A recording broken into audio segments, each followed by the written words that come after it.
Vote গ্রহণ হবে 2026 সালের ফেব্রুয়ারি মাসের 12 তারিখ রোজ বৃহস্পতিবার। দেশের গণতন্ত্রের পথে উত্তরণে আরেক ধাপ এগুলো। অবশেষে ঘোষিত হলো বহুল প্রতীক্ষিত তফসিল অনুযায়ী আগামী 12ই ফেব্রুয়ারি ভোট হবে। একই দিন গণভোটও অনুষ্ঠিত হবে। তফসিল ঘোষণার পরপরই বিএনপি, জামাত, এনসিপি সহ রাজনৈতিক দলগুলো তাৎক্ষণিক প্রতিক্রিয়া জানিয়েছে। এতে এক ধরনের মিশ্র প্রতিক্রিয়া লক্ষ্য করা গেছে।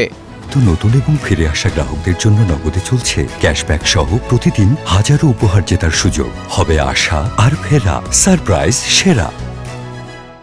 তাৎক্ষণিক প্রতিক্রিয়ায় বিএনপির মহাসচিব মির্জা ফখরুল ইসলাম আলমগীর বলেছেন, তফসিল ঘোষণায় বিএনপি সন্তুষ্ট, নির্বাচন সুষ্ঠু করার দায়িত্ব নির্বাচন কমিশনের। ইসির উদ্দেশ্যে মির্জা ফখরুল বলেন, ত্রয়োদশ জাতীয় সংসদ নির্বাচনের তফসিল ঘোষণা বিএনপিকে আশ্বস্ত করেছে। ফলে নির্বাচন কমিশন, সরকার ও রাজনৈতিক দল প্রমাণ করেছে যে তারা সত্যিকার অর্থে নির্বাচন চায়।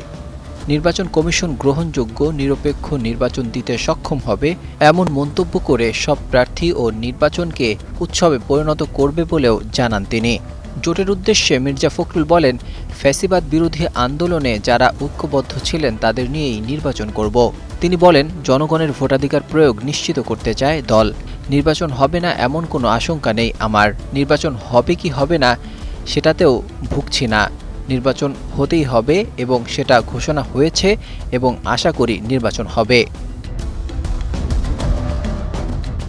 এদিকে তফসিলকে স্বাগত জানিয়ে আনুষ্ঠানিক প্রতিক্রিয়া জানিয়েছে বাংলাদেশ জামাতে ইসলামী।